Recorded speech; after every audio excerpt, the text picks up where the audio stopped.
President Trump tweeted out Tuesday morning that Barack Obama had released 122 prisoners from Guantanamo Bay and that those prisoners made their way back onto the battlefields overseas in the Middle East and began killing American soldiers.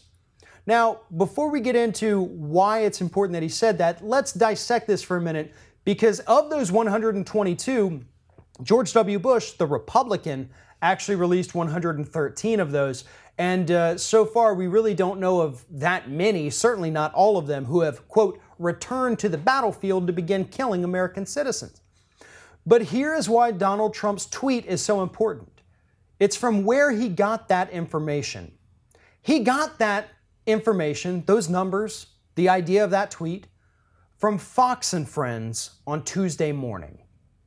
We have a sitting U.S. president who is literally getting his foreign policy and current event news from Fox News.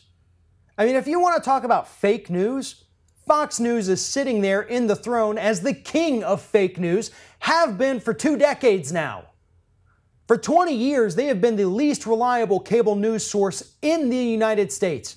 Study after study shows that Fox News viewers are the least informed out of all cable news viewers. And it's dangerous when it's the public.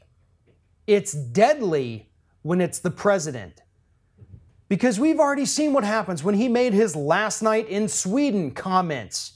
And now here he is repeating these false claims that Barack Obama released a bunch of murderers to the Middle East and now they're killing U.S. citizens. That's not true. Obama didn't do that. And the majority of them are not over there killing U.S. citizens, you idiot. But the folks at Fox and Friends, the folks at Fox News, they don't care.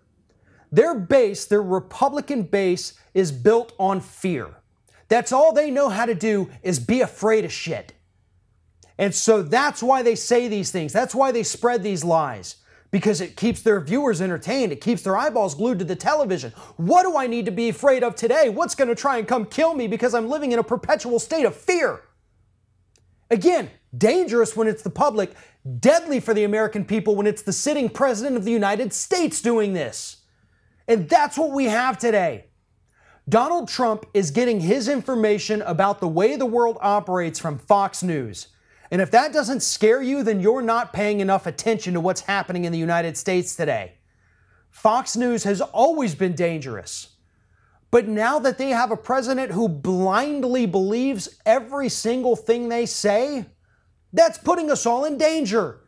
If Donald Trump honestly believed that these people were released from Guantanamo Bay by Barack Obama to go back overseas and start killing American citizens, then what's to stop him from launching a massive airstrike over there? Huh? This is faulty, fake information that could result in a disastrous military action. We already saw what happened when CNN began propping up the Bush administration's claims about WMDs in Iraq. They pushed that war. Fox News is pushing for more conflict in the Middle East. And unfortunately, the president, who doesn't have a mind of his own, is willing to believe anything that those idiots on that Fox and Friends couch spit out every morning. And then he's getting on Twitter and telling all of his idiotic followers about this. He is selling the Fox News lies. Fox News at this point is more of a president of the United States than Donald Trump is. And I know that Donald Trump wouldn't appreciate anybody saying that, so maybe that's where we take it from here. If we want to get the president to stop paying attention to Fox News, let's start saying that they're the president. It worked with Steve Bannon. Why can't it work with Fox?